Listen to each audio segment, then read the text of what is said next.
નમસ્કાર મિત્રો, આજે આપણે ખારાવાસ એટલે કે કંટુમ બનાવશું. બરાબર, વગર જે કંટુ એટલે કે ગાયનું જે ફર્સ્ટ દૂધ હોય છે, જ્યારે તે બચ્ચાને જન્મ આપે છે ત્યારે જે ફર્સ્ટ મિલ્ક હોય છે એમનાથી કંટુ બનાવવામાં આવે છે, પણ વગર એમનાથી બનાવશું. તો સૌથી પહેલાં આપણે દૂધ લીધું છે એક બાઉલ, અને એમાં થોડું સેમ ટુ સેમ એટલું ગ્રીક યોગાર્ટ એટલે કે કોઈ પાણી વગરનું યોગાર્ટ તમારી પાસે હશે તો બી ચાલશે, અને તે નાખો. એમની અંદર 2 સ્પૂન જેટલો દૂધનો પાવડર નાખો, એને કન્ડેન્સ્ડ મિલ્ક નાખો.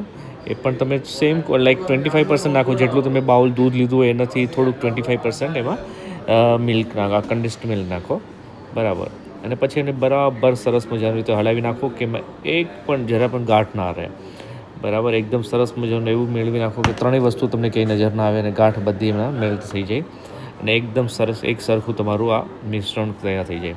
પછી તરત એમાં તમે કેસરને પાણીમાં થોડું ગોળી અને તેમાં નાખી દો, એડ કરો, એટલે એનો કલર બહુ સરસ મજાનો આવશે.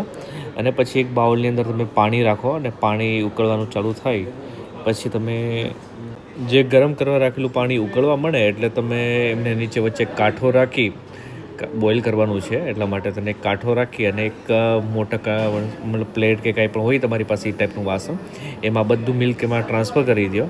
ઉપર એલચીનો મસ્ત પાવડર તમે ગાર્નિશ કરવા માટે નાખી દો, અને અગર તમારે કેસર નાખવું હોય તો કેસર પણ નાખી શકો છો.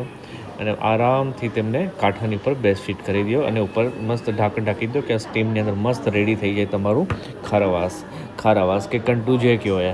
પણ બહુ એને ટેસ્ટી બનશે, જરૂર ટ્રાય કરજો તમે ઘરે. આ ખારાવાસ તમારી સામે રેડી છે.